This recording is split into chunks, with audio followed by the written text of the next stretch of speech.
En Educación y Cultura les presentamos el segundo informe sobre la crisis del sistema pensional en Colombia. Una crisis que se profundiza por las cargas económicas que tienen los pensionados y los privilegios otorgados por el gobierno al sector empresarial. De los 7 millones de adultos mayores que hay en el país, solo 2 millones están pensionados. Esto se debe por una parte a la alta tasa de desempleo, informalidad y tercerización laboral. Usted cuando tiene un contrato a 6 meses, usted no puede pensar en casarse, en tener hijos, porque eso implica un proceso de largo plazo. Y si no tiene siquiera la base de ingreso para proyectarse a 1 año, a 2 años, pues mucho menos para proyectar su vejez. Con la creación de los fondos privados se impuso en el país el régimen de ahorro individual, donde cada quien se pensiona de acuerdo al capital acumulado, a diferencia del régimen de prima media, donde los aportes de los afiliados van a un fondo común, donde todos aportan para pagar las pensiones de todos. Aquí se cambió esa lógica por una lógica de un aseguramiento individual, un ahorro individual, y ese ahorro individual lo que hace es que cada quien tenga que salvarse como pueda. Y simplemente los fondos de pensiones lo que hacen es ahorrar esa plata y cobrar una tasa además muy alta de administración para que el monto disponible para poderse pensionar sea cada vez menor.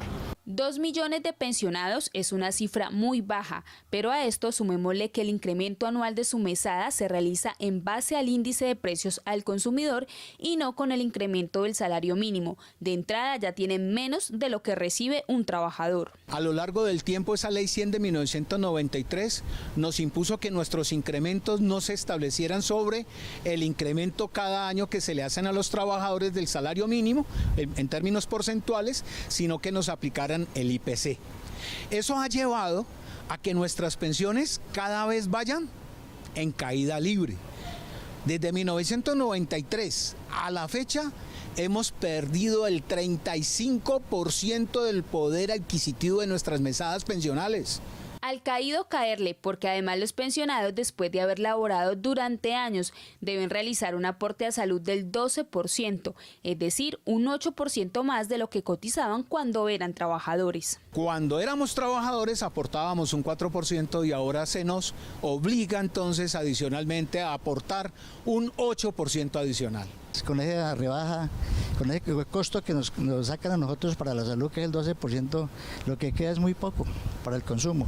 Y muchas familias que son de 5 o 6 personas que viven de estos ingresos, pues prácticamente son muy bajitos, y se pasan muchas necesidades. El 8% del aporte que deben realizar los empresarios al sistema de salud se trasladó a los pensionados, bajo el sofisma de generar empleo, un privilegio que le genera al sector empresarial grandes ganancias y a los pensionados más pérdidas. Los empresarios no están fomentando empleo porque este es un país que está lleno de informalidad y entonces los pensionados somos los que estamos llevando la mayor carga fiscal del presupuesto de la salud aquí en este país.